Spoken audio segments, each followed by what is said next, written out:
నురగలు కొట్టుకుంటూ ఉండడం, పిచ్చి పిచ్చి కాగితపు ముద్దలన్నీ తీసుకొచ్చి తల మీద పోసుకోవడం ఎంత అమంగళకరమైన విషయం అది.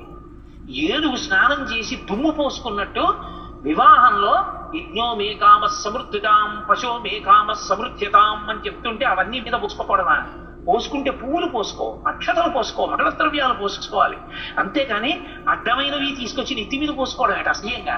పక్కన పురోహితులు ఉండగా, పెద్దలు కూర్చుని ఉండగా.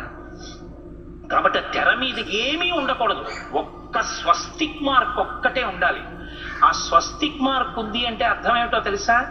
అది లక్ష్మీదేవి యొక్క పాదముల యందు ఉంటుంది.